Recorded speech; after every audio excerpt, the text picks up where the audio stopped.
Hello, happy spring, everyone. I'm Mara Cronenfeld, UNRWA USA's Executive Director, and your host of Mama and Me, a Palestinian Cook-Off. March 21st today is a really important date for many communities. It's the first day of spring in many parts of the world, and it's Arab Mother's Day. And this year, it's the eve before Ramadan. There are obviously so many reasons to celebrate this day, and we are so honored to be featuring multiple Palestinian chefs with their mamas and or their children who aim to bring you the taste of a Palestinian spring this season. Here to join me this evening and welcoming you is Diala Ghanem, our communications manager and the wonderful producer of the show. Hello, Diala. Hello, Mara. Thank you so much. And a thousand thanks to all those who are tuning in. We're delighted to welcome all of you from across the United States and the world. We want to know who's here, where you're tuned in from, and your favorite Palestinian food or holiday tradition. Please share those answers in the comment section below. For anyone new to UNRWA USA, not to be confused with the UN agency itself, we're a community of people and partners committed to showing Palestine refugees that Americans care. We do this by lifting up the voices, experiences, and humanity of Palestine refugees to secure American support for resources essential to every human being. Our ultimate vision is until there is a just solution to their plight, we need a world where Palestine refugees thrive. Great. And as Diala said, if you are watching now, we'd love to hear from you. We'd love to know where you're watching from and your favorite Palestinian dish. That would be wonderful for you to post, and we will be talking about who's joining and what their favorite foods are as we continue. So I wanted to send, oh, look who we have. We've got Sarah Kay, who says her favorite dessert is kanafa. We have somebody from Champaign, Illinois. We have from Delaware as well. Excellent. We have Mike Abel. Hello, Mike. Nice to see you. Thanks for joining, and happy Mama's Day to you. We got Layla. Look at that. She's tuning in. Her voice is shot, but we know she is there supporting us. So thank you. Wonderful to see you all. So I do want to wish just thank my team for joining, and also just mention to those tuning in that that two of our colleagues, Leila Mukhaiber, who you see tuning in from Virginia, and Nahar Rais, both were very sick today and have something related to hay fever, so are saving their voices. And we wish them well, and we know that we're going to see them very soon. And I also want to thank you, Diala, for producing the show. Thank you, Mara. I will pop back soon, but please stay tuned and enjoy the show. Excellent, excellent. And in just a few more minutes, everybody hold on. 7 of your favorite foodies will inject some extra joy and spice into all of our lives. And during this live show, we hope to raise the funds that will bring a month of food assistance to many refugee families in Gaza and Syria. So please stay tuned. And just before we turn it over to our chefs, our wonderful fundraising team is here to get us in the spirit of spring. So please join me in welcoming the fabulous Director of Philanthropy at UNRWA USA, Hani El-Mathoun, and our development associate, our wonderful development associate, Zaina Dana. Hello, guys. Hi, everybody. It's so good to see all these comments. Oh, my goodness. So exciting. What's your favorite Palestinian dish, Hani? I said kanafe, but msakhan is pretty popular. There's a lot of regional dishes that I learn about, especially from the West Bank. We're from Gaza, so the seafood is a way of life. Yeah, definitely. I would definitely say mine is a taif, which I'm very excited to have because my mom would never let me have a taif any other time of the year except for Ramadan. So we're coming up on that time, which is exciting. So I just wanted to say thank you guys so much for joining us all. And we just want to take a second to remind everyone why we're here. And it's because we recognize the amazing strength and resilience of mothers everywhere. And including my own, who is far away from me right now, but she's with me in spirit. Here we have on the screen is Amna. Amna is a 52-year-old Palestine refugee in Syria For most refugees living in Syria, UNRWA is the biggest source of food and income. Amne is a mother of 3, and she cooks her meals from the food basket that she receives from UNRWA. And in these food baskets, it includes things like rice, broad beans, burghul for her and her 3 kids and her husband. As you all know, the price of basic commodities, including food, have skyrocketed. Amne, like thousands of Palestine refugees, are struggling to make ends meet, necessitating assistance from UNRWA, which is a lot. Yeah. Gaza and Lebanon's food crisis is worse than ever, and with soaring unemployment and prices going up, 6 out of 10 refugees in Gaza struggle daily to put food on their table. Yeah, Zaina, it's heartbreaking, and there's no way around it. It is a crisis, and I know that we want to do something about this. Obviously, you've taken some time of your day to be with us. I want to thank you. I want to recognize that. I want to also thank the chefs who are gonna cook up some amazing things in a minute here, taking their time and their resources to be there with us. But we want to do something for families like Amna's, right? So this is the next falafel sandwich her kids eat because of the flour they received from UNRWA or because of the chickpeas they've received. So we want their kids to grow healthy. And obviously, the cause doesn't matter if we don't have people around it, and those folks keep the cause alive. And I know that you're here for that. So let's work together to, prevent Palestine children from having an empty stomach. We're doing food assistance in Syria. We're doing food assistance in Gaza and a bit of cash assistance in Lebanon. And we would love for you to help us and support this program. You've been very kind and generous. So, Zaina. Yeah, absolutely. And obviously, we may not be able to stop the occupation or the blockade tonight, but we can work on erasing hunger, which is a huge issue among Palestine refugees in Lebanon, as well as, of course, Gaza. And as the year continues, we are going to continue to be fundraising for cash support in Lebanon. But our goal this special evening is to bring a month's food assistance to refugee families in Gaza and Syria. So hopefully, over the course of tonight, we'll need 10 big-hearted supporters right now to join us as solidarity sustainers of UNRWA USA. You can do that by giving as little as $20 a month to refugees in the link below, unrwausa.org/mama.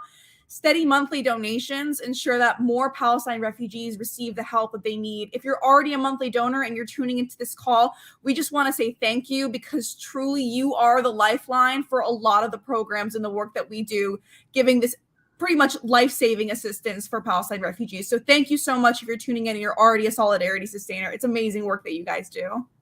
And Zaina, some people may not know why we're trying to promote the Solidarity Sustainer program, which is the recurring giving. Think about the earthquake that happened in Syria. First thing, Mara woke up, read the news, told UNRWA, what can we do? And she delivered because you guys are there for us. We knew we're not prepared. We're ready for an emergency. So this is where you put us in a place to respond. Prior to the Syria earthquake, we were trying to do things in Nablus and Jenin.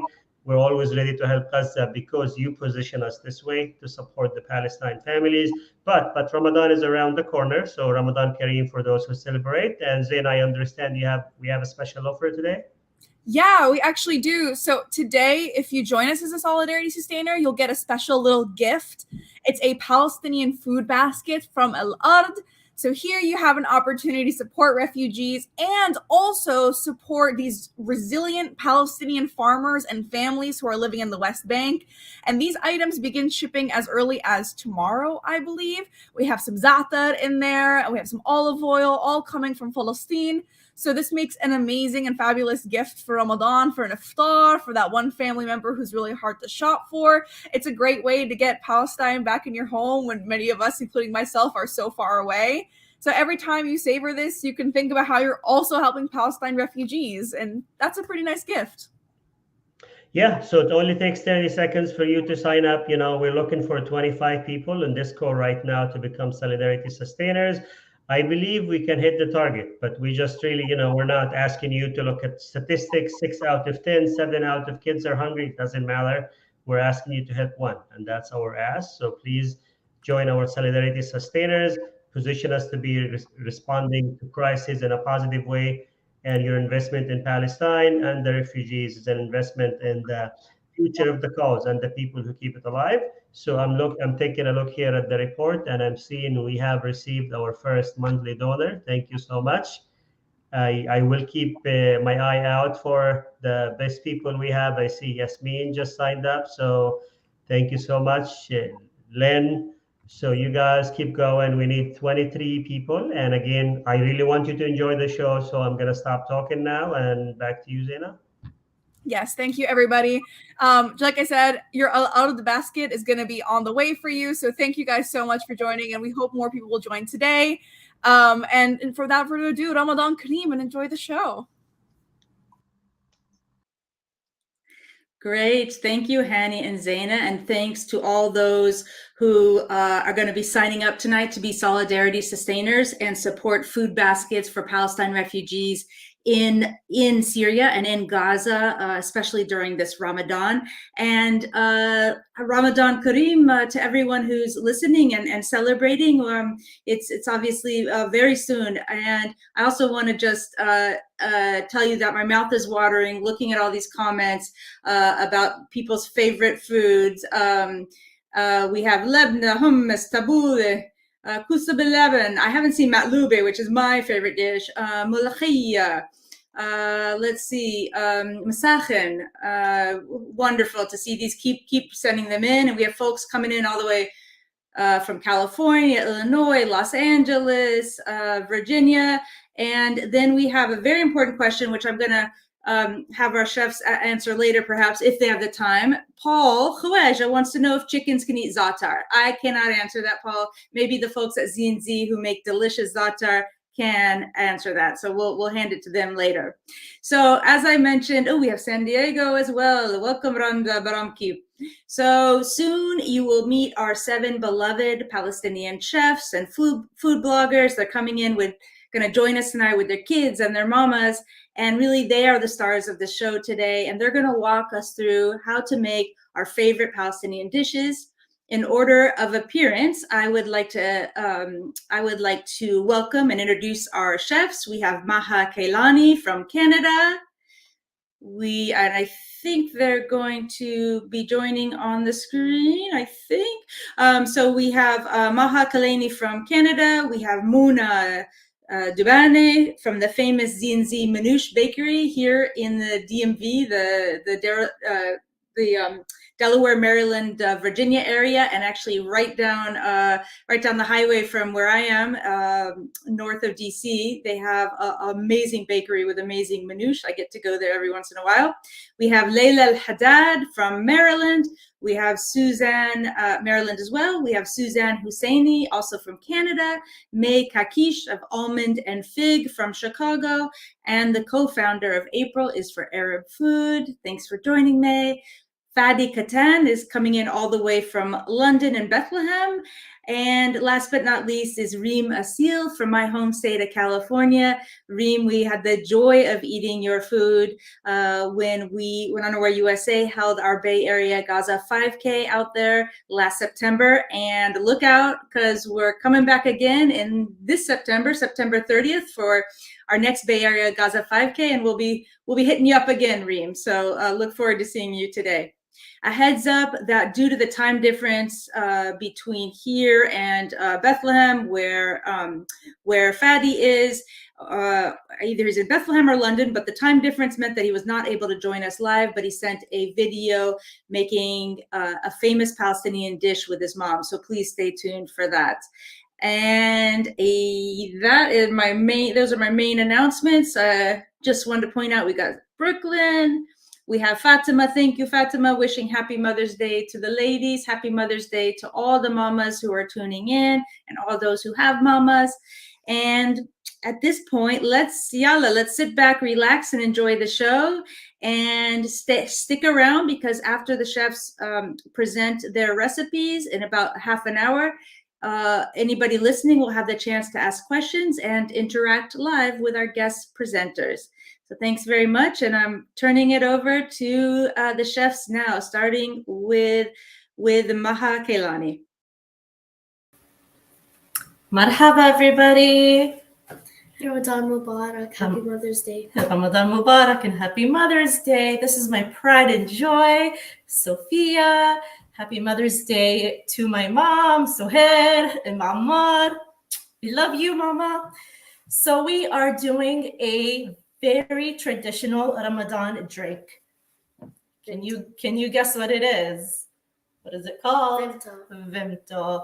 So this, I believe, in the little research that I did about Vimto. So this is kind of like a very thick cordial. It's a syrup made of black currant.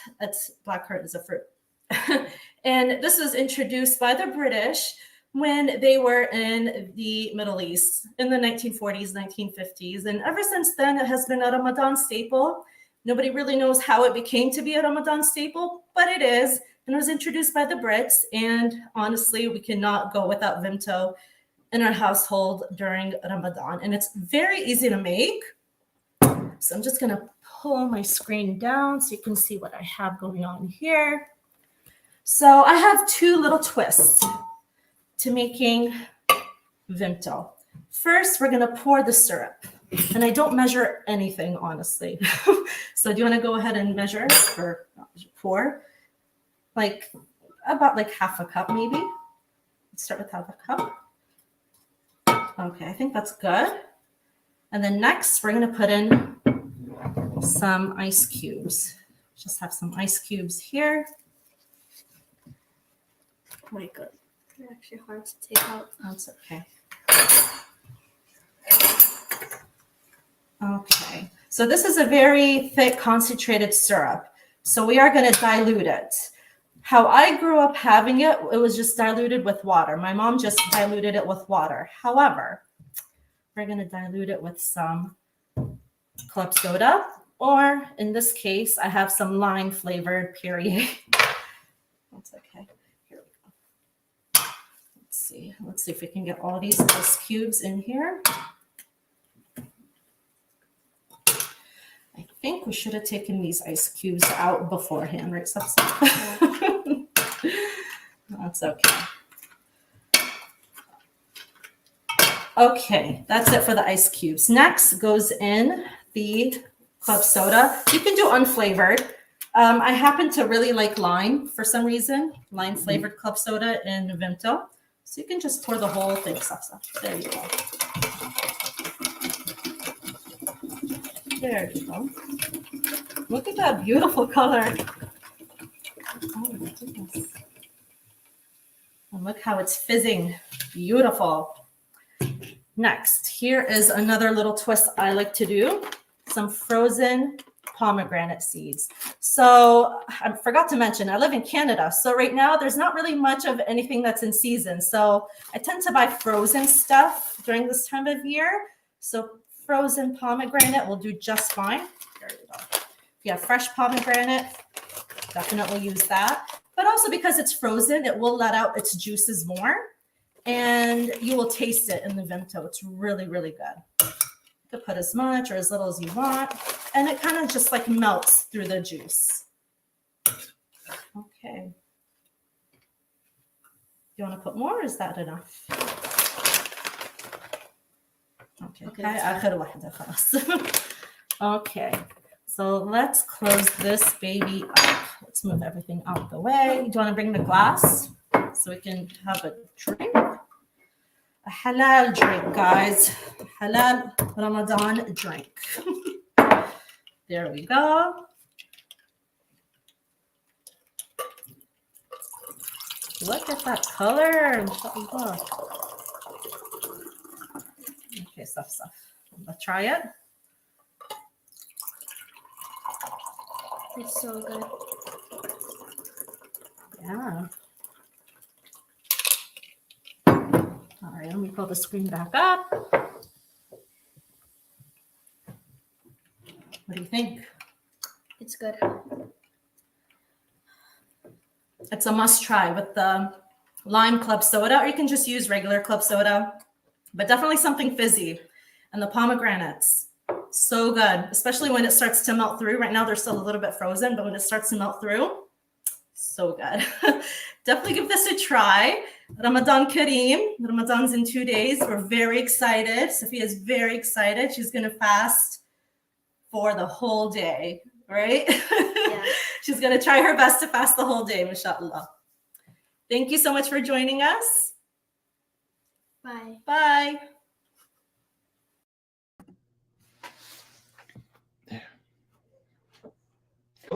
دوري هلا اوكي بلشي انت. مرحبا للجميع. أنا اسمي منير بخواجة. بنتي منى دبانة هاي بحدي. بدنا نحكي عن اللبنة. اللبنة مأخوذة من الحليب الغنم طبعا، الكل بيعرف، كلنا كعرب بنعرف إنه اللبنة من الأصلية من حليب الغنم، بس هون ما في غنم، بناخذ حليب الاسترات الفيتامين دي مع الهاب الهاب. بنروبها وبنشخلها بالكيس أو فوطة وبنحط لبنة وندعكها وبنحطها بالثلاجة. بس زمان أيام ما كنا بالبلاد كنا اللبنة ندحبرها عشان تصمد سنة كاملة بالمرطبان بالزيت.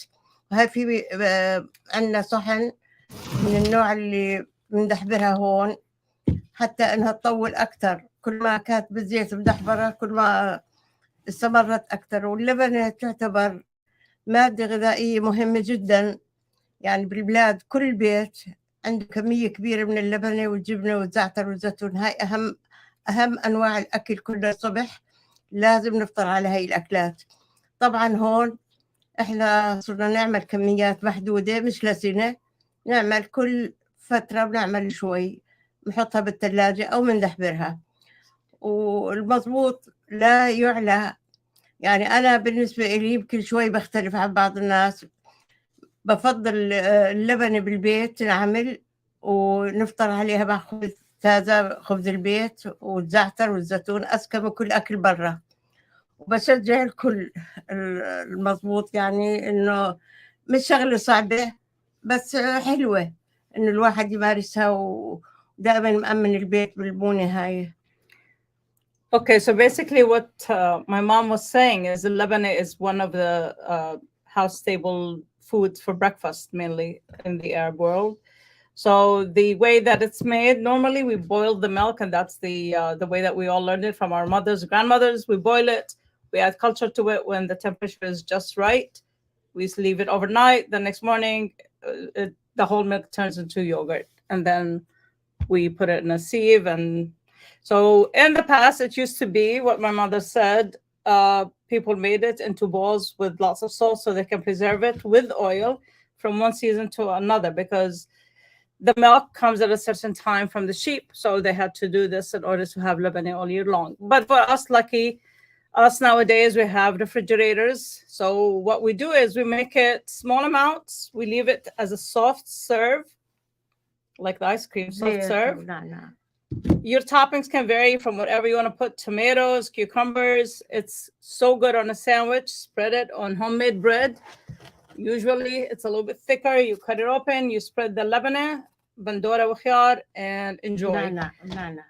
Some of the variations also, like I said, na'na, yes, mint. That's the traditional way of serving lebanon in the past. You make it, you shape it into balls, and you have it all year long. Some people adapted to adding flavors. So one of the flavors that we have on is this a samag, Johnny? Samag, za'atar, with Aleppo peppers. Some people بيحبوا شوية flavoring, so there you go. We are so truly blessed احنا هنا in America, every other country, London, wherever you live, Canada. So we are trying to push and encourage a lot of people to kind of help, give a lending hand to the people in Gaza or all over the world that are in need of help. So we love you. We wish you a happy Mother's Day at the end of this segment. That's a false question. And I have an answer for this person that's named Paul Khawaja, which happens to be my nephew. If you want to know about the za'atar and the chicken, your grandmother in Husson, she knows a lot because she has chicken. So you can ask your grandmother about that. There we go, Paul. All right. So we enjoyed being here with you guys, and we love sharing our recipe. If you have any more questions about the lebanon, my mom mentioned halib or half and half. If you wanted extra, and Laila had it in our house, so I do use halib and half, and sometimes I add the heavy cream. It gives you very, very, very creamy, fattening, but very creamy lebanon. So I hope you guys will give it a try. You try to make your own lebanon at home. It's much better than the store bought. But for people that don't have time to deal with this, يغلوا الحليب or do this, you can always turn to the store bought Lebanon yogurt and add salt to it and strain it. You'll have lebanon the next day.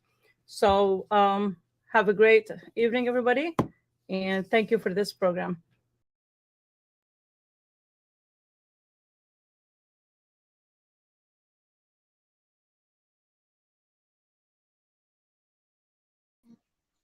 Okay. Hi everyone, Ramadan Mubarak. It's Laila El-Haddad here with my daughter, two of my daughters, Malak and Bayan. And like the other Layla, my voice was gone, but alhamdulillah, it's back today. So today we are going to be making for you fat mallahi or fat mallaha, which is a very popular pounded salad in Gaza, specifically in the city in Ramadan. And it is typically served as a Ramadan appetizer. I learned it from one of our local imams who happens to be from Gaza and refers to himself as a fat mallahi evangelist. And it's essentially, a leftover bread salad. So sort of whatever ingredients you have over, you mix with bread. And it was also known as a sailor's salad. And it is always made in the zibdiya, which is the clay mortar that is very popular and ubiquitous in Gaza and is usually the introduction to the kitchen for any kid in Gaza. It was certainly the introduction to the kitchen for me and for my daughter as well. So we're going to get started. The first thing we're going to do is, of course, it's not Gaza if it doesn't have chili peppers in it.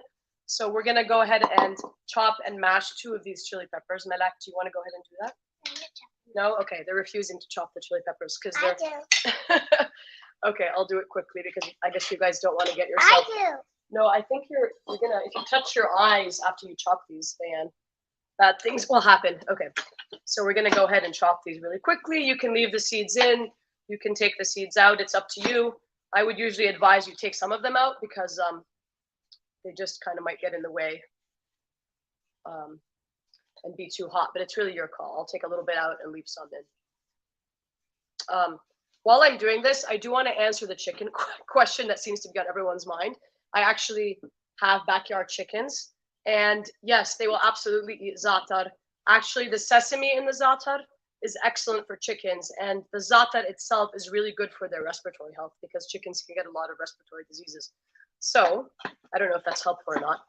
I also don't know if you mean like feed them bags of za'atar or just like dried za'atar. And I'm just trying to imagine going to the store and asking for za'atar because you want to feed it to your chickens might be an expensive proposition unless you have to have a bunch lying around. So, you know, who knows? All right, so rough chop there. If you want to get it small, so, you know, you could, we're going to mash it with a little bit of salt. Yeah, go ahead. That's fine. So about half a teaspoon of salt. And then this is the fun part. If you have any, you know, grievances or built up aggression, this is a great anger management strategy. Malak's laughing because she knows it's true. You just want to kind of stabilize this idea with one hand while you pound. And this is a very cherished and beautiful lemon wood pestle from sweetest in Gaza City. But if you don't have a zibdiya, you can also use any mortar that you can purchase. Wood mortars work really well, granite mortars. Yes, Bayan's asking, is that good? I usually like to give it a little bit more of a mash, but Bayan did a good job nonetheless. And again, this is very simple. It's kind of just, you can substitute a lot of things. If you can't do chili peppers, you can put, you know, sweet peppers. So you see I've mashed the peppers. Next, we are going to put in our tomatoes. Yeah, but Bayan's excited about that. Of course, this is not the season for tomatoes, so I tried to find the best tomatoes I could. But just do what you can. Okay, Bayan, you want to chop those? Yalla. How do you chop them? Like, هيك. استعملي هذه أحسن. يلا. بسم الله. Okay. Yeah. And again, this doesn't need to be very precise. All right. So there we go. We're going to throw that in there. And then one more. Yalla. You want to do it? Okay. You won't cut my finger. ممتاز. هي البندورة ماما صعبة شوي. تعملي الخيار أحسن لك. Okay, خلينا أعمل البندورة وأنتي اعملي الخيار. Okay, so I'm just gonna chop these quickly because they're getting juicy and you actually want the juices, so try to scoop those up in there because you're gonna eventually what we're gonna do is we're gonna throw some bread in there that I've toasted, and so they'll kind of mop up all those juices. All right, so we're gonna throw the tomatoes in there, mash, mash, mash. Go ahead, and Malak, do you want to mash? No, Malak's just observing. She's quality control over here, so okay. Good. And again, this is so much fun for kids. It's a really great way to bring them into the kitchen. Yes, yes. Malak is going to get started on our garnishes, which are going to include some radishes. So she's going to make some pretty little radishes. Ooh. Why are you saying ooh? Ew, because your hand in my mouth. Oh, okay. Yalla jahza. So we have our tomatoes nice and almost like a salsa-like consistency. You can see here. You want it really nice and mashed. So that's done. So next we're going to put in some, we use a lot of basil. This is some nice fresh basil in Gaza. But you can also put in other herbs. Another popular herb in Gaza is fresh dill. So if you can't find basil, but we do use a lot of dill, for example, in okra stew, bamia as well. You want it? Okay, Bayan, here, take the leaves off. Yalla. And then we're just going to give these a rough chop. I remember when they have. Yalla, bsura, mama, bsura. I don't want to take up all the time. Hurry, please. Yalla, good job. Okay, good. So we have our basil here. Again, we're just going to roll that into a little nice bundle and then just cut them into nice little slivers. And we're going to kind of muddle them in there. Yalla, hatihum hina. So this is great. It's like a food processor, like the original food processor. Everything just gets dumped in there. Minimal mess. Maybe if you're working, go, no, your pants are not to wipe on. Yalla, go. Good, good. Whoosh, whoosh, mash, squish, squish, squish. Good. Okay, awesome. Oh, God, I just got a big squirt in my eyes. Okay, perfect. Okay, so we can smell that basil and the tomato goodness all in there. So last two things we are going to add are some green onions and cucumbers. Oh, beautiful. Show them. So Malak made us some little flower radishes. So we're going to add a couple of green onions and then finish it off with tahina and lemon juice. Okay. Ready? يلا امسكي ايدي يلا 1 2 بسم الله 1 2 3 4 5 6 7 8 9 10. Okay. كمان 11 12 13 14 15 16 17. All right. So it's very traditional in Ramadan to kind of start the meal with soup, sometimes something fried like a sambusik, and always some kind of salad, right? So this is kind of, I would say, almost a variation on fattoush, right? So, and it's nice and moist and juicy, lots of liquid in there to help quench your thirst after that long day of fasting. So we just added the green onion. Again, just give that a nice little pounding. Okay, that's good, man. And then last thing we're going to do is cucumbers. I'm just going to add 1, depending on the quantity. I have this recipe in my book, by the way, so you want to, okay, wait. I don't want you to cut my hand. We don't want mama's finger in the salad, right? Okay, ready? I know. That's not funny. Okay. I can cut it. I know, but I'm gonna go like this. Yalla. بسم الله حاسبة أصابعك. لا هيك. يلا. كمان.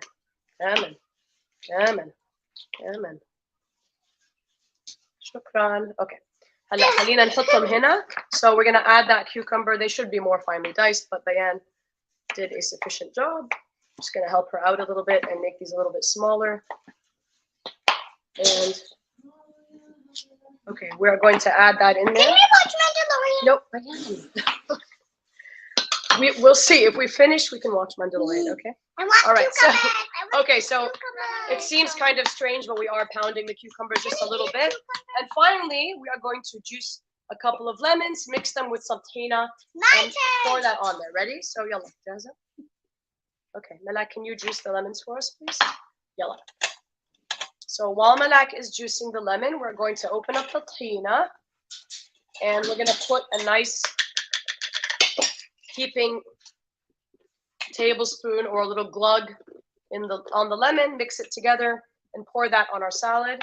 This is very similar to qudsiyya. For those of you who have had qudsiyya, the tahina salad mixed with the veggies. The difference is we add bread to it, right? And we top it with a bunch of pickles and If so there's forth. extra bread, could I eat Yeah, it? that's good. Thank you. If there's extra bread, could هلا I بنشوف eat ماما، it? هلا بنشوف. يلا اعملي الليمونه الثانيه. شكرا لك كثير. Okay. All right. So Malak has done that for us. Thank you, Malak.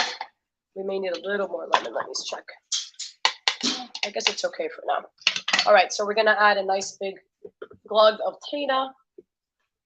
Am I the only one who has trouble getting tahina out without making a huge mess? I suspect not. Now it's all over my hands. So, okay. Yalla jaza. tahina. And in Gaza, we have a different variety of tahina that's like where they roast the sesame and you get this nice, nutty, deep color. All right.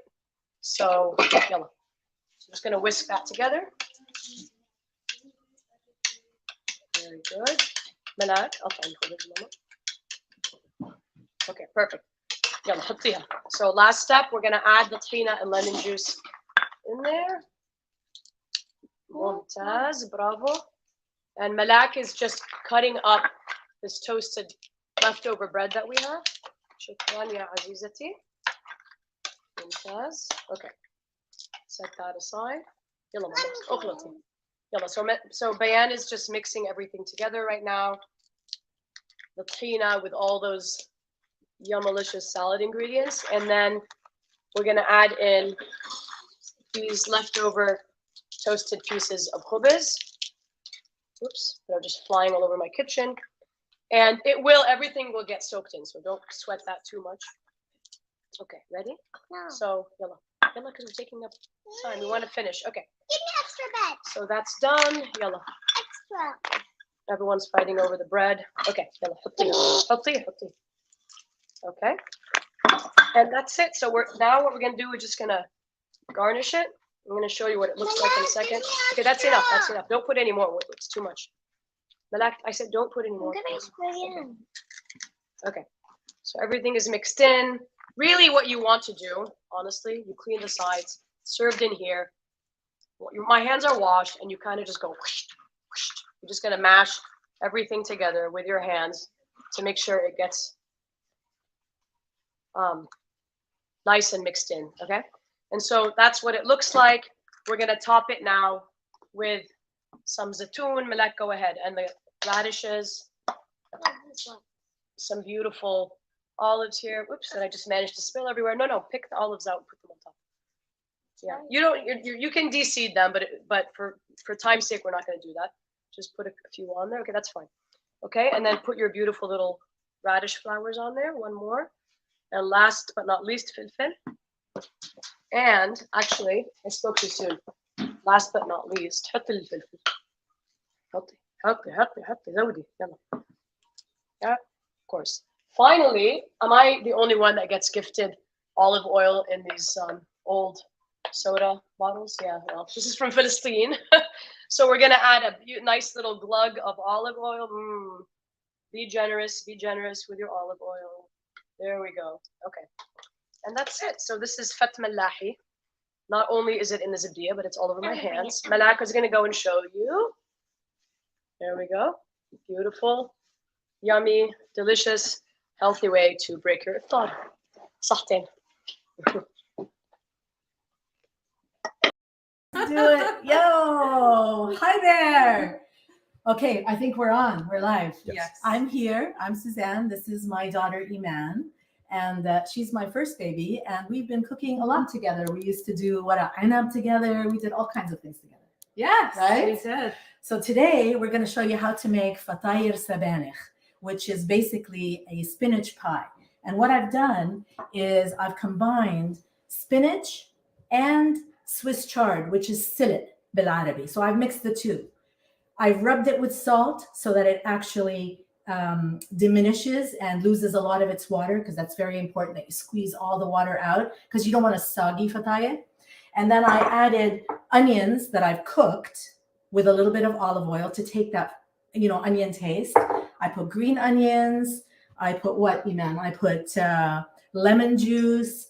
I put some sumac Lemon zest. because Iman is putting in some lemon zest for that nice smell, because our Arabi food is not only delicious and not only one of the best cuisines in the world, but also we pay attention to the textures and flavors and also the aroma, the scent. So the perfume of the lemon is going to add something really beautiful. So we've got now a beautiful salad in a sense, and this is purely raw. You remember, Iman? Yeah. Like, I don't cook the spinach before. This is just the salt that's made it wilt the way it does. So I like to keep it raw. I don't like it to turn into mush when you bite into it. I still want to have some texture. So you want to taste it, Iman? Yeah, sure. And I tell you, I'll taste it too. Fresh, lemony. Yep. And if it tastes Crunchy. good raw, it's going to taste fabulous when it's cooked. Okay. So instead of making ajeen, the dough, which is one way of making fatayr sabanich, I've used baklawa dough, which is the phyllo pastry. I've already cut it. It's already ready. I have 2 and Iman has 2. So what we're going to do to fill it, to turn it into triangles, is we're going to put our spinach right at the corner, Iman, and keep it inside. You stay in the borders. Now we also have a little bit of the snowball pine nuts, right? And the pine nuts are there to give it a nice little crunch as well. And as far as the spices go, there's cinnamon, there's allspice, sumac, salt, and pepper. And if you want that recipe, it's actually in my book in full. So how do we do it? You remember, Iman? Yes, I believe. Yeah, I taught you well, I hope. So we basically fold the dough to one side, to the left, and then we do kind of a little dance. We fold it to the right, and then we fold it to the left, and then we just keep on shaking side to side. This is a beautiful little activity to do with your kids, especially today on this special day, Mother's Day. And I've already put on a combination of semni, which I make at home fresh, olive oil, zayt zaytun, and a little bit of water that helps hydrate the dough. So I found that this is the best combination. As soon as it's ready, seam side down goes into the pan, and we've got a few here made, and we're going to make one more, right? Really? Okay, we're going to have a competition. Okay, go. مين رح يخلص بالأول? Who's first? Me or you, Iman? Lala, 1, 2, 3. أنا خلصت. مع إنه بيقولوا العين بيعلاش عن الحاجب. That's what my mother used to say. In other words, the eye can never go above the eyebrow. In other words, I will always be your mother and always your teacher. That's the way it goes. Okay, so as soon as that's done, you could actually freeze this fatayr and put it in the freezer, make a whole bunch. And then, when you want to make it, you just put it in the oven, especially during Ramadan right now, when you're tired, you don't have time to make this all the time. Just put them in the oven when they're ready, and voila, they will be cooked and ready to go. So you could fry it, or I'm going to bake it. So I'm going to put these in the oven. Okay. And can you take these out, Iman? Okay. So I have one, the magic of television, as they say, that's already made and ready. Okay. And just bring it close to the camera so everybody can see.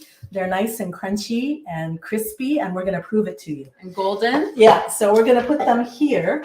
Okay. I'm going to put them on this tray. Okay. And I'm just going to put a few here, and you can serve them. And I like to make them this size, nice and small, so that they're just 2 bites. Okay, they're just 2 small bites. I'll move them closer so that you can see them. All right, and I'm just going to put one here and one here. And then I'm just going to bring it up closer here so that you can actually see what I've done. And I did chop inside the fatayr a little bit of dill. I know that in Gaza, as Laila said, they use a lot of dill. أو إحنا بالعربي بنسميه شبت. I put it in, so I just use that as my little green of garnish, because things have to look pretty. مش هيك man? Always. الأكل العين لازم تاكل قبل البطن. So that's how I would serve this, whether it's with your Vimto drink or whether it's any drink you like, any asir, anything. This would be a nice appetizer for Ramadan, especially مع الشوربة.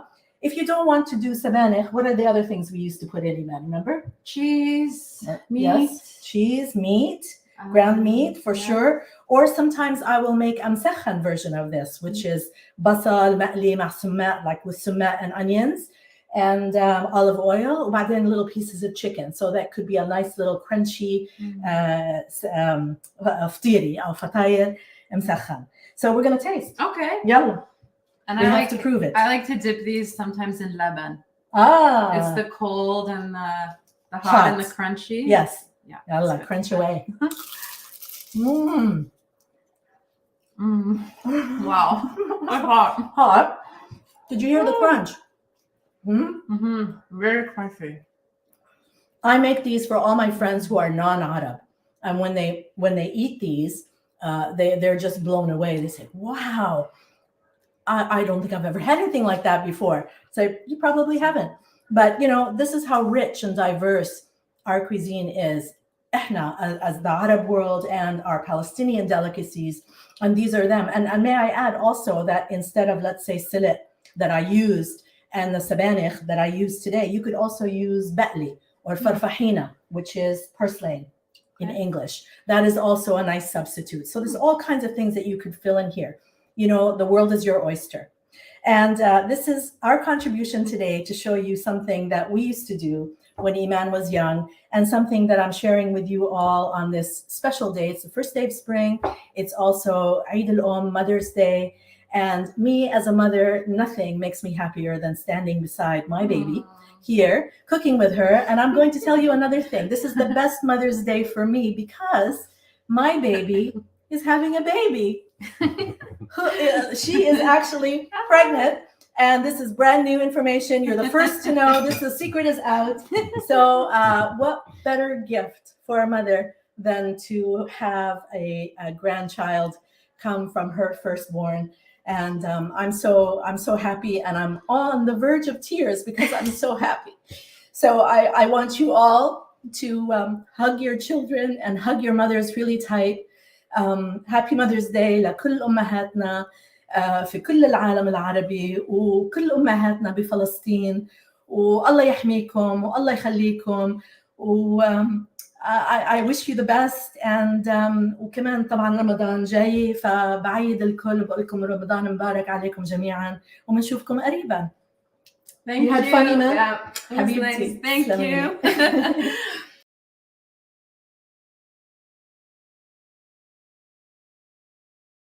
Mabruk, Iman. This is so wonderful, Suzanne. Alf Mabruk and happy Mother's Day. What an honor to be here tonight with you all and to follow this wonderful lineup of women and mothers. What an honor. So thank you so much for having us. I'm Mai, and this is my daughter, Sophia. Sophia. And Sophia just said, Suzanne, why couldn't we make what Suzanne made? Because that's our favorite. But we chose something hard to make, and this is something that my mother and Teta would make for us on occasion. It's a festive dish, and I figured it's Mother's Day, it's almost Ramadan, so I figured this is something to make on a weeknight. That was very smart. Anyway, we're making a dish called shish barak. Look, just growing up, shish barak, we used to call it tawa'i, or hats, because it really looks like it's a little dumpling. It's a meat dumpling. And it looks like little hats. Actually, I heard from friends that they call it dinain el-utat, which means cat's ears. So if you get invited to somebody's house and they tell you you're eating cat's ears, don't believe them. You're eating actually delicious meat-filled dumplings, often filled with, we'll talk about the filling, and then Sophia's going to make something with us. The filling is usually very traditional minced meat, usually beef or lamb or combination, spices, onion, and pine nuts. And that goes into these little tiny dumplings. And Sophia, do you want to cut a few? I don't know if you guys can see, but I'll move my phone. Oh, here we go. So you're just going to use, my mother and grandmother just used coffee cups to measure anything. But we have this about 5-inch little cookie cutter that we're going to use. And Sophia's going to make little circles. Make a few more, Saksuf. Come on. And then, there you go. The dough has to be really, really thin. The thinner, the better. The smaller, the better. But listen, we got to work with what we have. the ingredients are pretty simple, but they are tedious to make. They take a long time and patience. And that's the beauty of our mothers and grandmothers. They've cooked with love. And these dishes, once you walk into the house and you smell them, you know that there's a meal that's cooked with so much love. I'm going to show you. Sophia cut few for me while I show you how to do these. Now, these little dumplings, like I said, they're filled with meat. There's different components. And the dough is very basic. Hopefully, we can get to the recipe. Flour, salt, and water. That's it. It's really, really basic. And then after that, this whole thing gets cooked in yogurt. I'll tell you about that in a second. While Sophia, I'm going to show you how to make the dumpling. And I'll show you our faces in a minute, but you take about a teaspoon of the filling and you go right in the center. Now, some people like the filling to be uncooked, so it looks like kifta meat almost.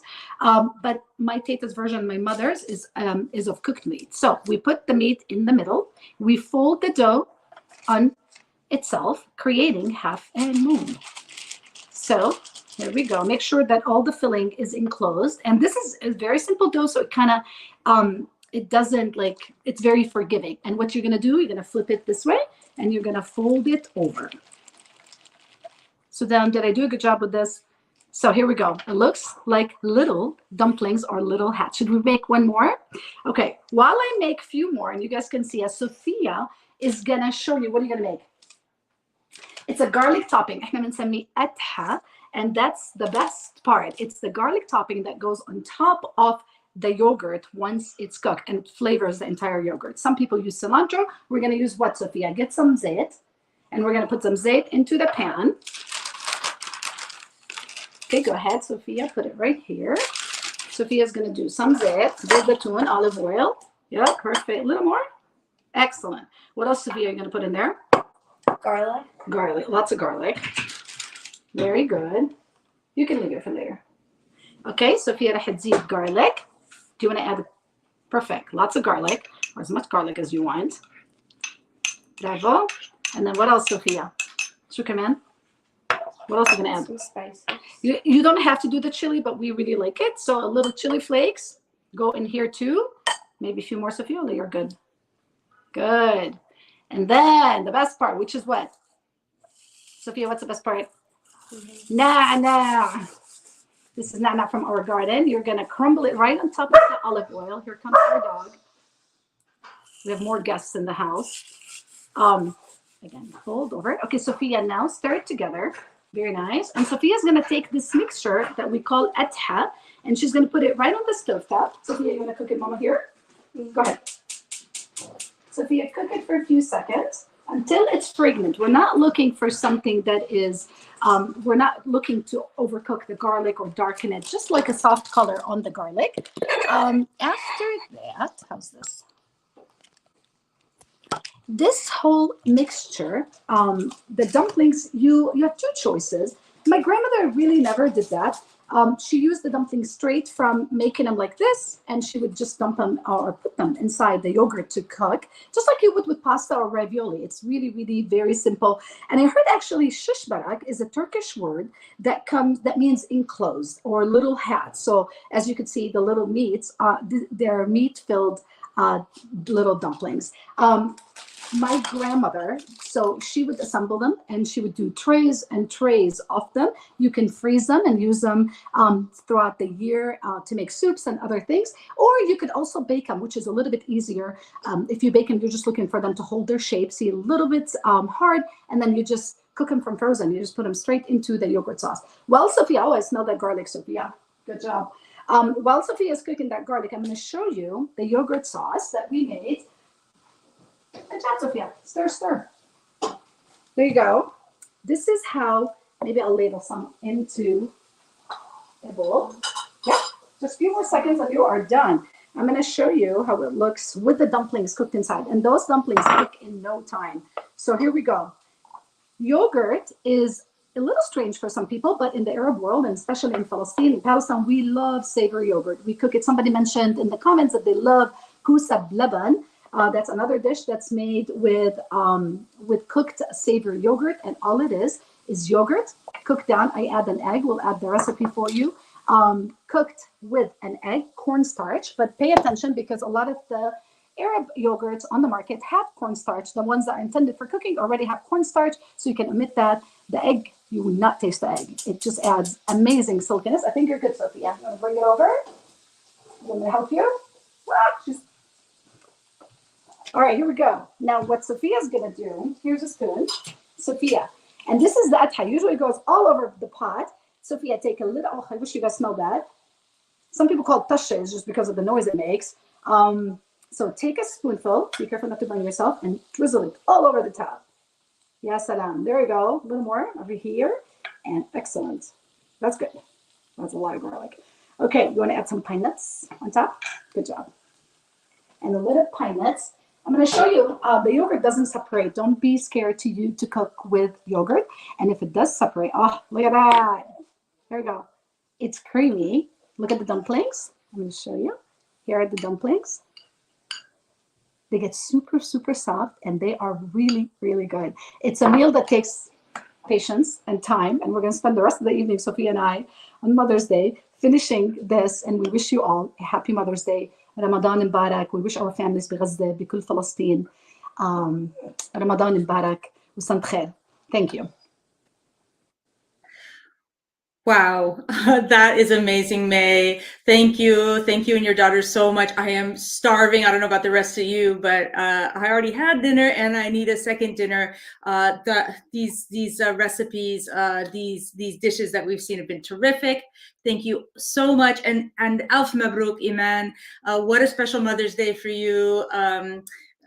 Showing us your belly and the new baby on the way. That's so amazing. And I know, Suzanne, seeing you and how touched you were, really you melted all of our hearts. What a special Mother's Day.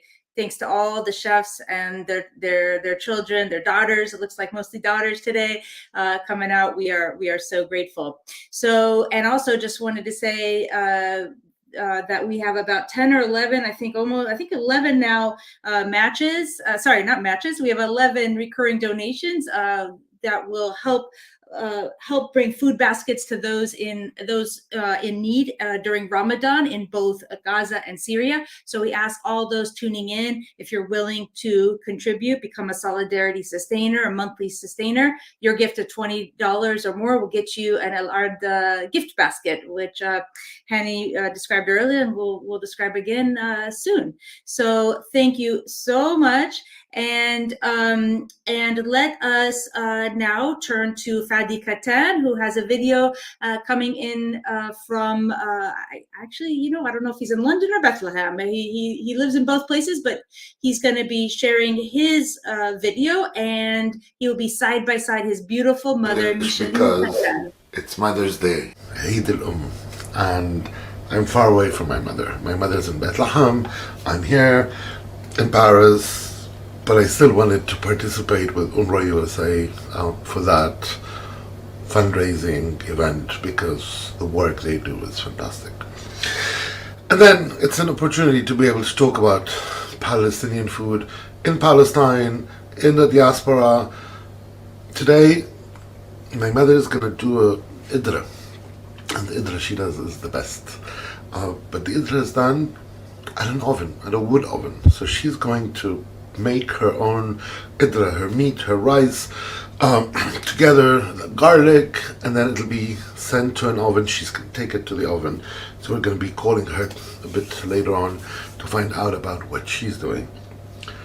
I'm going to do my idra in Paris. صباح الخير ماما. صباح الخير حبيبي. كيفك? Fine. Listen, we're going to cook idra together today. I wanted to do it when we were in Bethlehem, but I'm not in Bethlehem, so I'm already jealous because I know you're going to be doing it in the oven while I'm doing it in the pot. But I'd like you to walk me through the steps. Now we prepare all the ingredients. I prepare garlic and the 6 spices with cinnamon and bay leaves and cardamom. We're going to start with the rice. So we've prepared the mix of our spices. So when you're doing it abroad, I started with having a funny moment with the butcher. So come and look. I asked for lamb meat, and I had to spend some time for him to cut it as I wanted. Most of you know, and I've taken you often on tours to meet my butcher's Bethlehem, where you get a shoulder of the lamb and he cuts it as you want. The meat here is fantastic. We're gonna give it a bit of coloring and then boil it with the spices. So now we're gonna give a bit of coloring to the meat. We have a bit of ghee. Gonna add some Palestinian olive oil, and then the meat's gonna start coloring.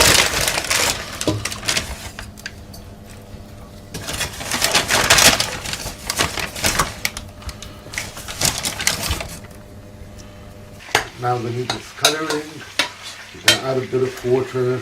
And look, I wish you could smell this. I usually color the meat by itself, then I add the spices. Here, it's started to brown. The fat from the lamb is rendering. Now this is the spices and the onion and the bay leaves. We use it, he uses it to make the bouillon of the meat. Now, and salt, of course. Once the bouillon is done, he will put garlic, lots of garlic, with chickpeas, the rice, and the bouillon. It's been slow cooking. Oh, look how beautiful it is. So we're going to use the broth for the rice. He puts the meat, so the meat will come out grilled. It's already cooked, but it will have a color. It will be grilled. Once it's done, we serve the rice, the meat around it, and we decorate it with pine seeds and almonds. We've put in the meat, now we'll cover and leave it to cook for an hour. So the kidra is ready. It doesn't smell as good as my mother's. The one she's doing in the oven is way better. Now we put a combination of pine seeds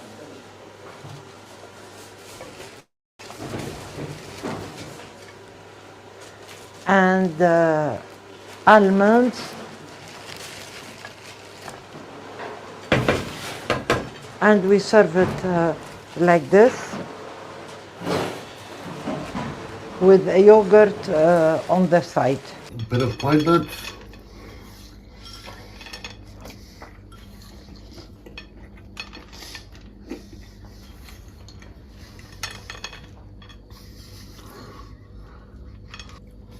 Is it really the lazy person's dish, the kidra, because you actually don't do much? Yes, because it is the lazy, but it's also used for big occasions. So we're cooking it for Mother's Day, and I'm happy we're doing an easy dish for Mother's Day, so you don't have to spend time in the kitchen. But it's a dish we love. You've always done it for us as kids, and it's one of our favorite dishes. Among everything else you cook, I want to come to the oven with you now and see what's happening, because I can already smell it. I know this oven, and I'm so jealous that you're going. I'll see you in the oven. Bye, Mama. Bye.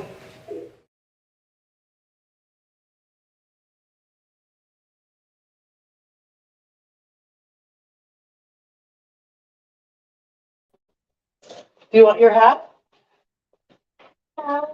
Oh, you can't see our faces. Uh-oh. Hello, everyone. Let's tilt up so you can see our faces. Oh. Did we get stage fright?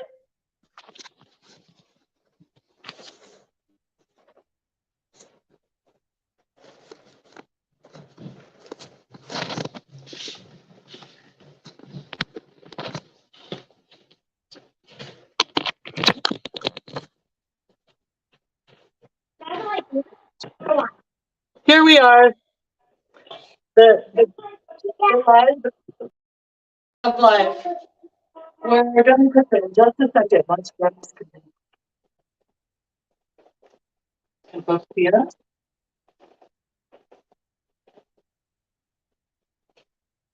I'm not sure.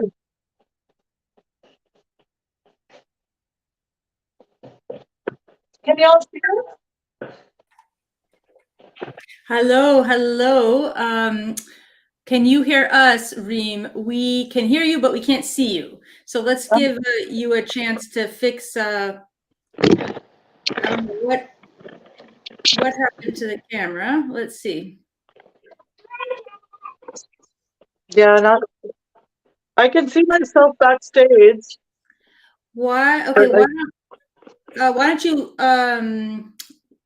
Why don't we let you log off and log back in? Okay, sorry about that. No worries. We'll pull you back into the stage, and why don't we have my colleague Hani come on right now, and we're going to talk about how many amazing recurring donors we've brought in so far. Hani, what's the estimate? What do you think it is? Great. I think Zaina actually is looking right now. I think we have 12 monthly donors. So that's great. As we checked, I think we may have picked up a few more. These things take a minute to upload. But I'm thrilled. There is this match over that came in from our friend Mary out in Austin. And we're happy to see if you guys want to match the generosity from Austin, and we would love $1,000 to. from Austin. Fantastic. Yeah, we wanna send you a food basket. Trust me, these things are really nice. It's a nice gift and gives me pride when I go visit with our donors, take something from Palestine with them, and people have stories. It brings memories from the old school to the grandma to the Sidu to the city, and I can't help but think of these things when I looked at the amazing chefs and the dishes they created and the family bond. You've seen the family bond, right? Amazing to cook with your daughters, and I love doing that with my own daughter. Hani, what's your favorite dish before we turn it back to Reem? We see you so clearly. Reem. Gidra. I'm Ghazawi and Palestinian, but Gidra is Khalil and Gaza. Yes. Okay, I hope that I can invite myself to your house where you and your wife can make it for me. I've never tasted it. So guys, sign up, please. We'll keep an eye. We'll give an tally in a minute, and Reem is really worth the wait, everyone. She's amazing. Thank you, everyone. Sorry for the technical difficulties. Among it, working with the sous chef that is just turned 5 years old. Do you want to introduce yourself? Hi, I'm Zane.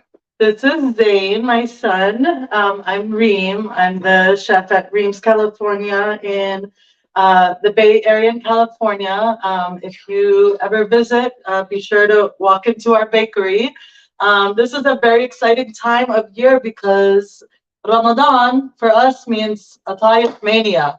All of my staff know as soon as the week before Ramadan hits, we're in full-on Atayef mode. Atayef is my favorite dessert to make. I grew up making it with my mom, and this is actually my first time making it with my aspiring baker. Right? You want to work in my bakery when you grow up? It's going to be your bakery. I'm just going to give it to you once you're old enough.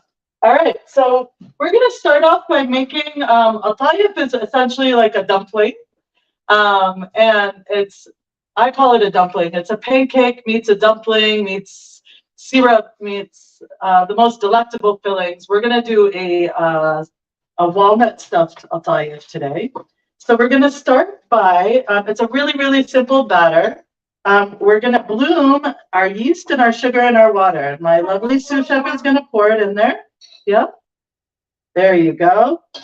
And then some sugar. Very nice. Yep. And you know what? Yeast is alive. Did you know that, Zaino? Yeast is alive? Yeah, it's a living organism. It's going to make these really beautiful bubbles. It's going to make the pancake rise. And then we're going to put some milk in there. And you can make this vegan if you want. I like that extra fat content. Okay. And then while that warm liquid mixture is blooming the yeast, we're gonna mix our dry ingredients. So in here we have flour. We're gonna put some semolina in. some baking powder. Poured it. You want me to pour it in? I'll do it. There you go. A little bit of salt.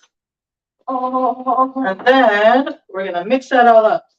Can I crack the egg? You can crack the egg. So I'm gonna pour the liquid mixture in so we don't make too much of a mess. I just made kind of a nice little well in the middle of my dried ingredients. And then we're gonna crack the egg. Do you know how to crack an egg? No. A little bit harder. Why don't you try a surface here? There you go. There you go.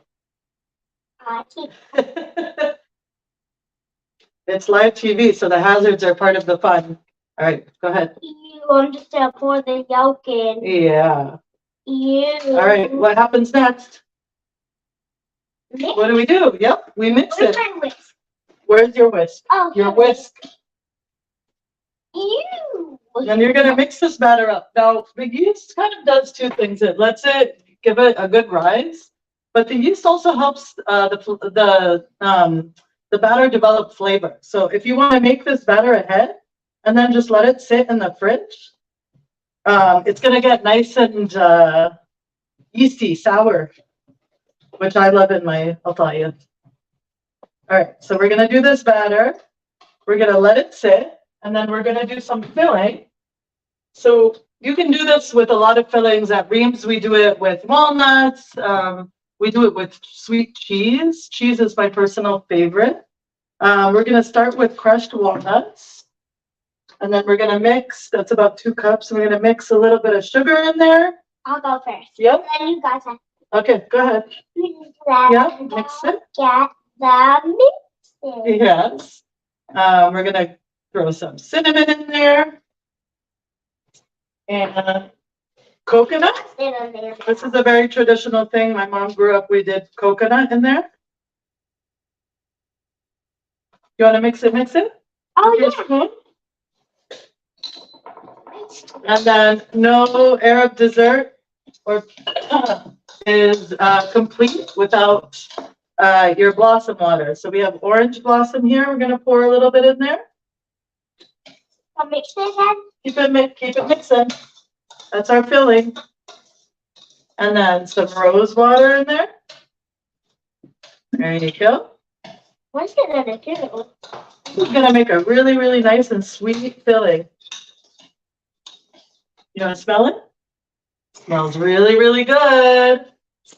All right. You mean ball. It's not ball. Yes. So now our favorite part, I'm gonna take you off this stand and bring you over to our little pancake station. So you can essentially use any nonstick pan. We have this griddle that's been, you want to get it to temp, rub it with butter or sunny clarified butter. Get it to temp and then put it on low and let it retain its heat. And my hack for the batter, so we have some TV time batter, is if you have a squeeze bottle, put it in a squeeze bottle and cut the top off. And it creates a really manageable way to do your batter. So I'm going to start in the middle and I'm going to create kind of a swirl. And that way you have an even thickness on your ataya.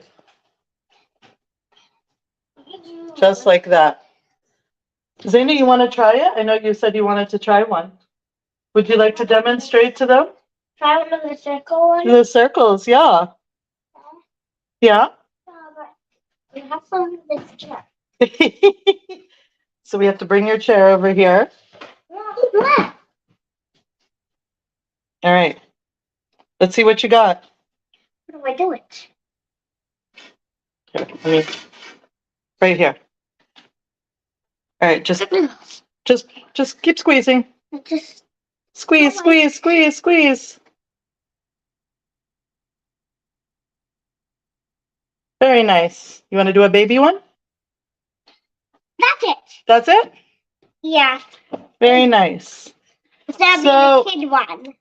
Unlike unlike pancakes, you're gonna wait for this to start to bubble up. You're not gonna flip it over. So you want it to get a nice golden brown on the bottom side and just barely glossy on the front side.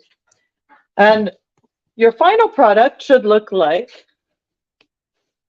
this. This is a finished one. It's raw. It's raw in the middle. I've already clamped it. And then, Zeno, can I have your assistance? I'm going to put you back. Can they see me right now? I'm going to put you back on my clamp and hopefully it'll stay.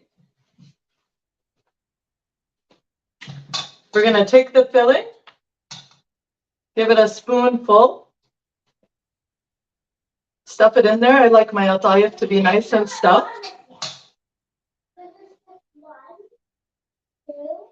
And then do a little pinchy.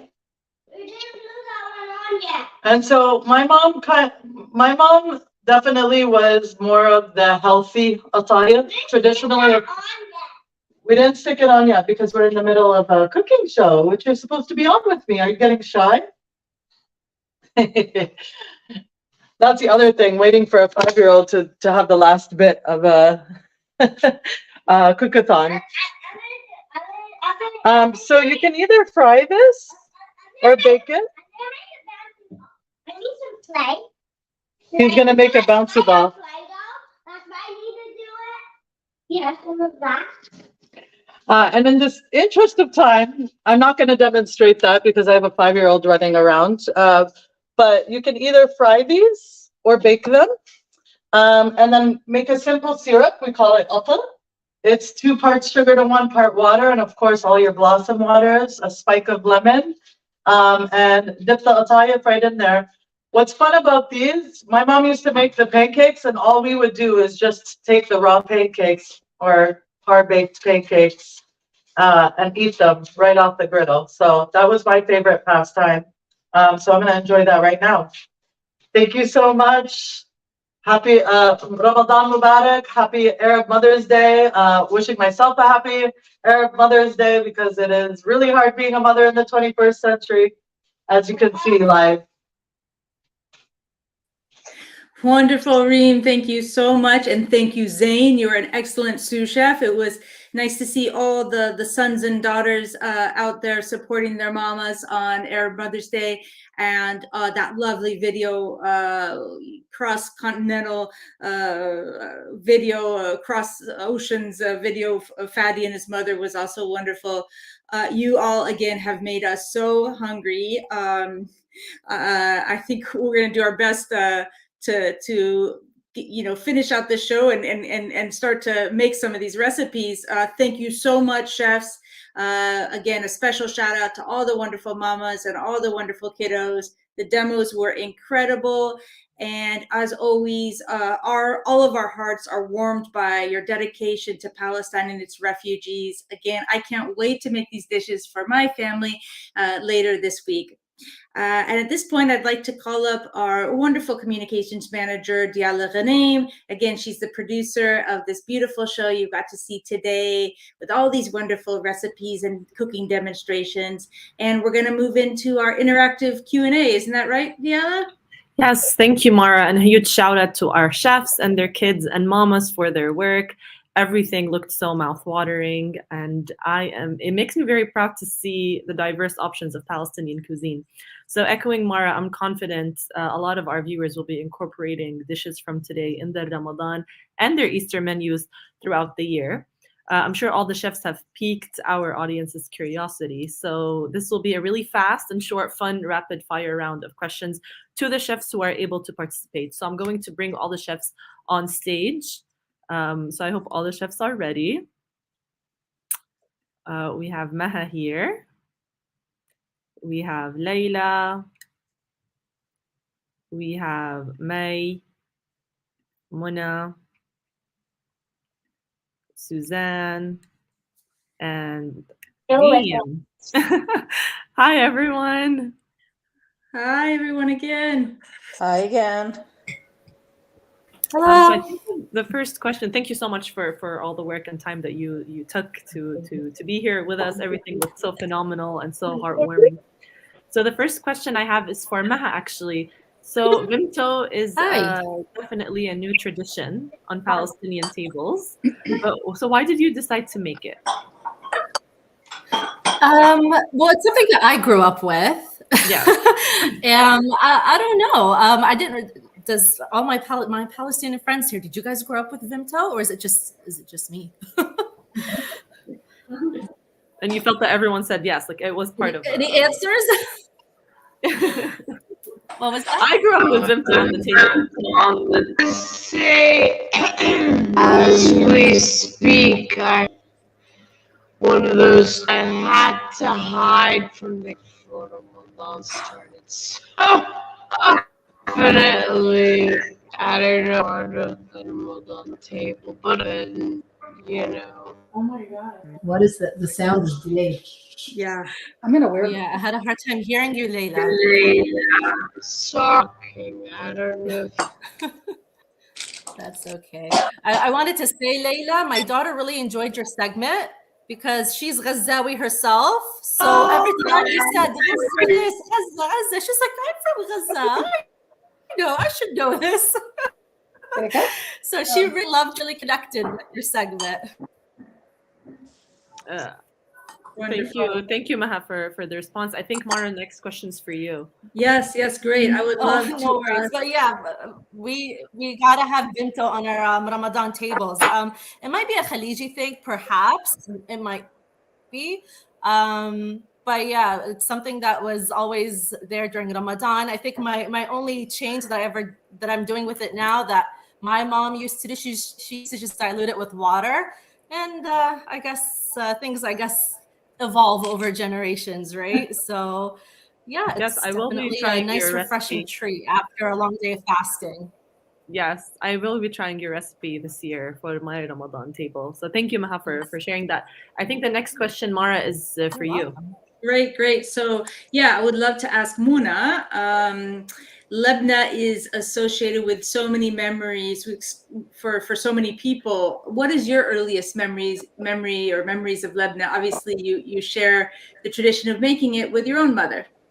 So Lebanon, like I said earlier, we grew up on it. So I don't really recall a memory. I just grew up with it. And one of the sandwiches that we always took to school was khubz Lebanon, like I said, a Lebanese sandwich. So there is no, special memory, but it's something that we, since you were little, we start giving little babies a little bit of, like we give them a little bit on their tongue. They like it because it's a little salty. Yeah. So yeah, it's something that we grow up with. So when my kids started the farmers market years ago, people started going crazy over Lebanon at the market. And that's when I used to make it for them. Now I retired. So a lot of people fell in love with it because that's something that's very savory. And they took it to a higher level where they started making the manouche Lebanon with all the veggies. Oh, good. It's doing really well. Yeah, that's one of my favorites at Z&Z. Wonderful. I recommend anybody who's in the DMV area to definitely check out Z&Z. I think it's in is it Gaithersburg? No, Rockville. Rockville. Right off 270. Amazing food. Thank you. Nothing else we have in this area. Excellent. Okay, so Diala has a question for Suzanne. Yes, I do. And Mona, I still haven't tried Z&Z, but I definitely want to go there soon. You have to try my Lebanese first, and then you go to Z&Z. Because my Lebanese is a little bit fattier. They don't use what I use. They use regular whole milk. I use more fat in it. It's better. It tastes better. It's traditional. Mine is in the fridge waiting to set a date with you. Khalas, we're down. I'll text you right afterwards. Thank you, Muna. So a question for Suzanne. Suzanne, congratulations. We were so happy and touched by the announcement and loved your segment for you and Iman. So Suzanne, your fatayr looked divine. What other stuffings can we use for fatayr? Well, fatayr, like I say, the world is your oyster. You can do meat, ground meat. You could do something like مسخن with sautéed onions, that have been confit with olive oil and summa, and put in little pieces of chicken. You know how the Palestinians, we love our مسخن. So I do that sometimes. Cheese, a combination of cheeses as well, works really nice. Like I said earlier, ba'li, which is what we call بفلسطين farfahina, which is purslane in English. And I would do it the same way. You don't cook the greens, you just wilt them with salt. So, anything that would taste good between two pieces of bread and something crunchy would work in there, anything really. But those are the most common. But the main thing is, Diala and everybody who's watching, is the filling has to be like karimi. Yeah, there has to be lots of filling. Like when you bite into it, you don't want to be eating dough and searching for the filling. Like every bite has to have filling and texture and lemoniness is what we like anyway in the Arab world. We don't just like sumat, we like lemon juice. We like lemon zest.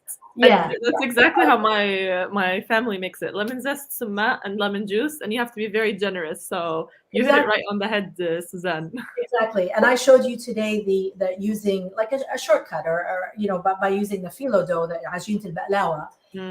Of course, you can do it the traditional way by making a yeast dough and filling. Look, Muna has some.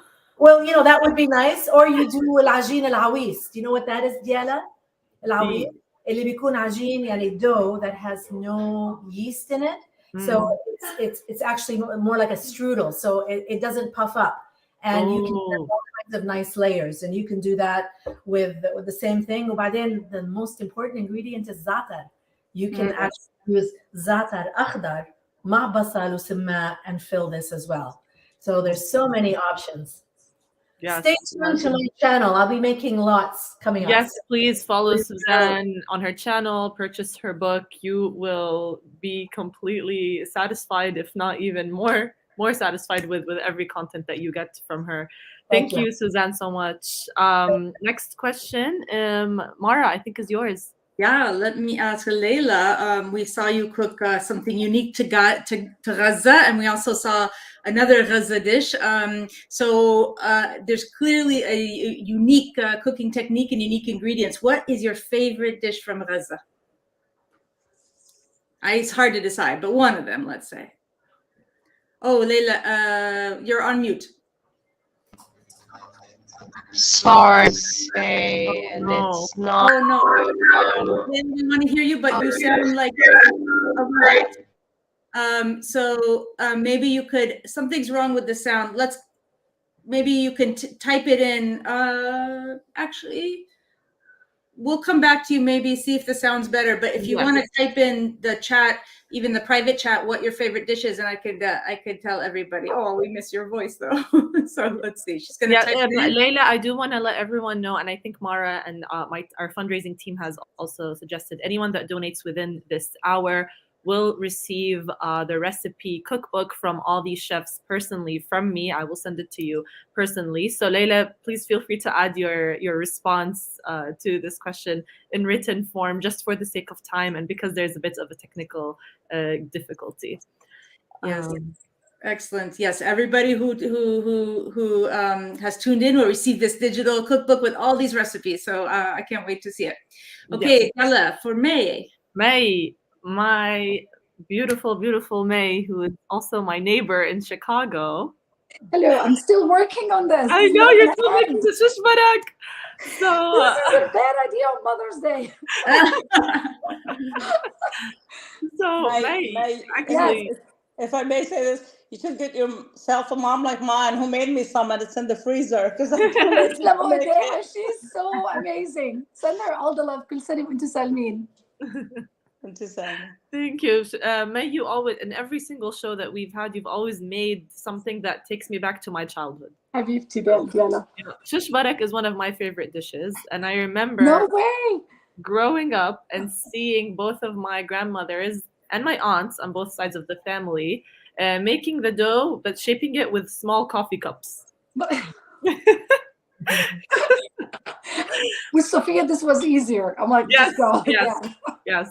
So I really wanted to ask you, what is a vegetarian option similar to shish barak that vegetarians can eat? Maybe the stuffing is different. Maybe there's a different dish. What do you love think? that. Actually, Diala, this is something you don't know about me, but I actually am not a meat eater. So actually, very often you will see me cook with, you would think it's meat, but it's actually a vegetarian option.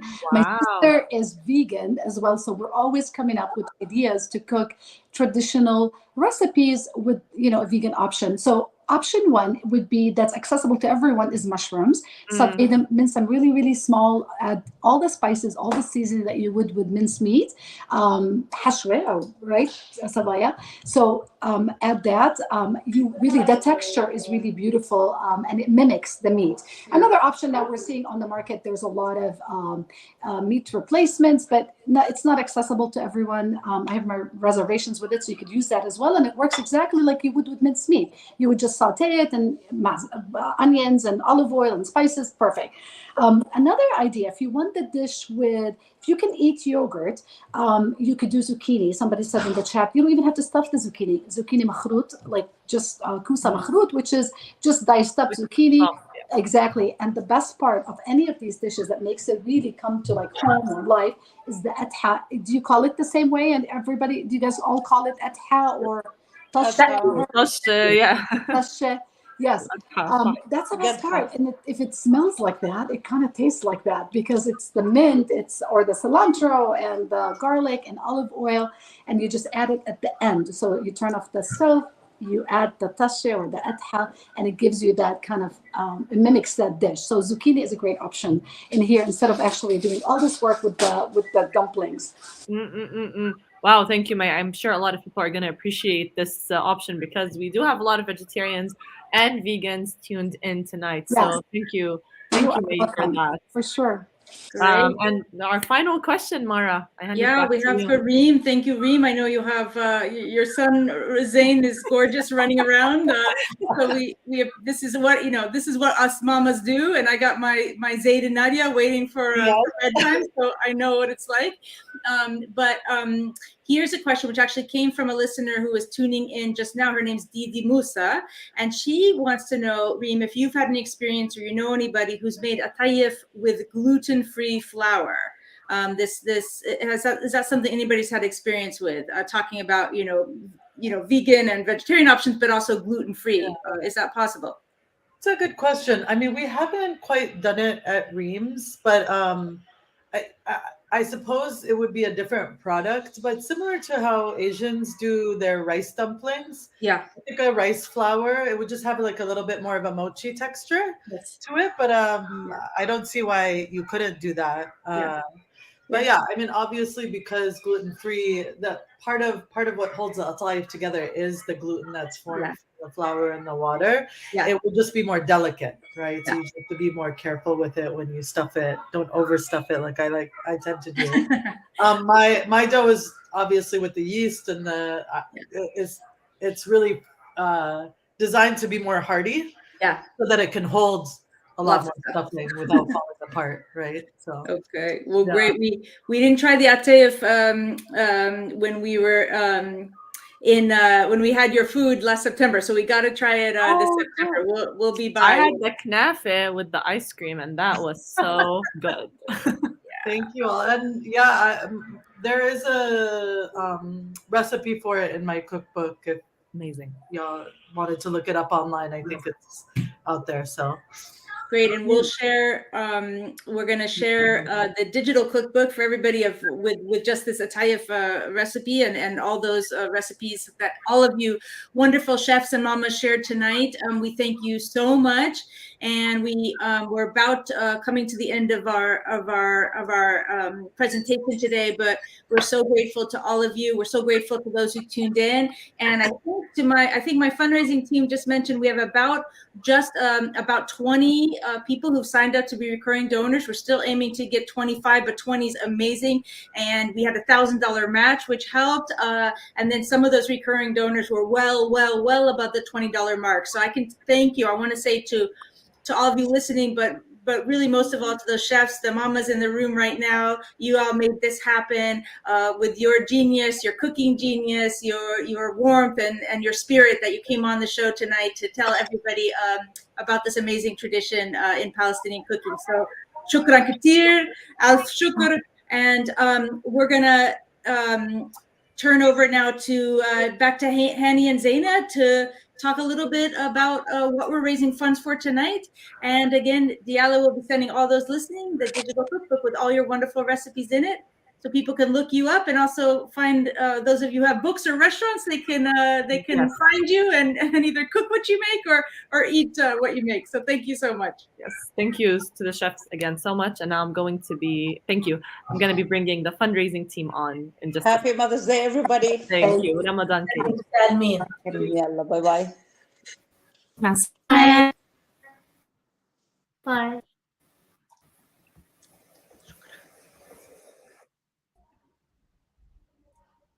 Hi, everybody.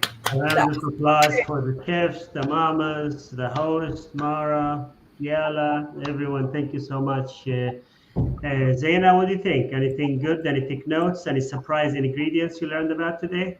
Oh my gosh, I was just so happy. I didn't even know this because this was entirely Diana did all the amazing work gathering the chefs and everything like that. But just the idea that we can get the recipes out to everybody, because I don't know about you guys, if I don't have something written down in front of me, I lose it. So the fact that you can like get it and take it home with you and like right on the eve of Ramadan is actually really, really amazing. So like I just wanted to plug that real fast. Great. Yeah, I'm gonna go try to get some bento this Ramadan, and and often when folks fast for Ramadan, Lent, or whatever religious reason is, the point is not to really starve yourself without learning or feeling for others. And this is sort of like the message I walk away from, thinking about things we can do for Palestine. Obviously, I do things with my family. I do things with UNRWA USA. I'd love for our donors who have the means, and as little as if $10 is good, $20 is good. This is perfect. This is less than an HBO Max or a fancy Netflix subscription. You could really help out the family, and that UNRWA is trusted, UNRWA is secure. UNRWA USA is one of your go-to charities for the Palestine refugees. Obviously, we're in many field areas, and would love to ask you for this food assistance. It's coming up. UNRWA does food quarterly in Gaza. We're doing it in Syria, and we'd love for your partnership. A simple gift, a monthly gift. We're close to our target, right? So we're making progress. You're also sending them the gift. So we think this is a good value, and would love for you guys to just sign up. Just very quick thing. This Ramadan, we're doing a special fund, which is the Zakat fund. This is for the longest time, and the best time for us is to give 100% of the support. So we're, your donation, whatever, there's no overhead, there is nothing. So if you contribute to the Zakat fund, 100% of your donation will go to the Palestine refugees. There is no hidden fees, anything like that. You give $1, the dollar will get the Palestine refugees, and it's going to go for food. It's going to help orphans, many great programs. So for today, Zaina, what's our last ask? Yeah, our last ask is just a reminder about these ard boxes that we're able to give out to people. This is your last chance to come and grab them real fast. Here's a picture up here for you guys. Now, Hani, I know I'm from Palestine. I'm from the West Bank. I come from a family of refugees as well. So it really is important, like the programs that UNRWA does give to people. And honestly, as we think about Ramadan and we think about being with our family, it's just such a blessing that we're able to be together and like celebrate in this way. And that throughout Palestinians, throughout the entire world, people who are refugees, Palestine refugees in Gaza and Lebanon and Syria are able to come together and celebrate with food, with love, regardless of their circumstances and the hardships that are around them. So really, that's just a testament to their spirit. And it's just all we can do to support them being here so far away in the States. And I just want to thank everybody for those of you who have given so far. Thank you so much for giving. Honestly, your contributions mean so much in the field. So really, really, thank you so much. And there will be a little bit of a taste of Palestine coming your way. And I'm sure it's not going to be anything compared to the joy that you're going to give these families, but it's a little bit of something that we can do for you guys. So thank you. Zaina, they could always change their mind. They could cancel, they could upgrade, they could downgrade. And, would love for you to stay with us. We promise we'll treat you right and take care of your funds and spend it in a way that makes the most sense. And just before we go, we love you guys. And very quick shout out to my colleague Nahed, who's not feeling too well, and my colleague Jason. Jason, we miss you. Back to you, Mara. Great, thanks, guys. Oh my gosh, you all said it so well. Thank you all, and Ramadan Kareem to all of you. Kulu sana wa intu bikhair, both Zaina wa Hani and all those who are listening and celebrating this month. My colleagues just shared with you all the ways that you can support Palestine refugees this Ramadan.